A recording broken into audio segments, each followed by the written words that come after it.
এই মুহূর্তে সবচেয়ে স্বস্তির খবরটা হচ্ছে তামিম ইকবাল সুস্থ আছেন। তিনি চোখ খুলছেন, পরিবারের সাথে কথা বলছেন। আমাদের ২২ গজের লিডার, আমাদের দেশের ড্যাশিং ওপেনার তামিম ইকবাল আজ ১০টার সময় তিনি অসুস্থ হয়ে যান, হার্ট অ্যাটাক হয়ে যান।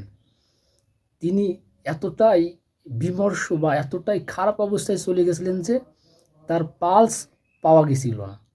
১০ মিনিট তার পালস ছিল না এবং ৩ বার তাকে শক দেওয়া হয় এবং তারপর হচ্ছে তার সামান্য পরিমাণ পালস পাওয়া যায়, সেটাকে কেন্দ্র করে পরে তাকে রিং পরানো হয়। তারপর তামিম ইকবাল আমাদের সেরা একজন মানুষ, একজন লাভলি ক্রিকেটার, তার অবস্থার উন্নতি হতে থাকে।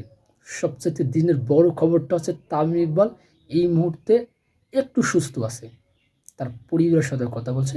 এই সব কিছু আমরা অনলাইনের মাধ্যমে জানতে পারি। প্রিয় তামিম ইকবাল, আজ দেশবাসী তোমার জন্য প্রার্থনায় বসছে, তোমার জন্য দোয়া করতেছে।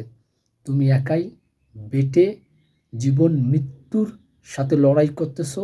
গোটা ক্রীড়াপ্রেমী, গোটা ক্রিকেট প্রেমী তোমার জন্য আজকে দোয়াই হচ্ছে। তুমি হয়তো বা দেখতেছো না, কিন্তু পুরো ক্রিকেট দুনিয়ার মানুষ, পুরো বাংলাদেশের মানুষ আজকে তোমার জন্য হাত তুলে দোয়া করতেছে।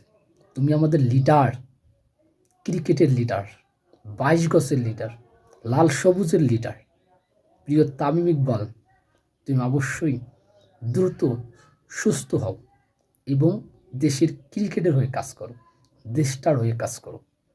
প্রিয় লিডার, তোমার আজকের এই মর্মান্তিক যে দুর্ঘটনা, এটাতে আমরাও শোকাহত। নিজের যত্ন নিও প্রিয় তামিম। তুমি আমাদের আমাদের তামিম, আমাদের ক্রিকেটের তামিম। সারা জীবন তোমাকে মনে রাখবো। সুস্থ হয়ে ওঠো, দ্রুত সুস্থ হয়ে ওঠো এবং এটাই আল্লাহর কাছে কামনা করি।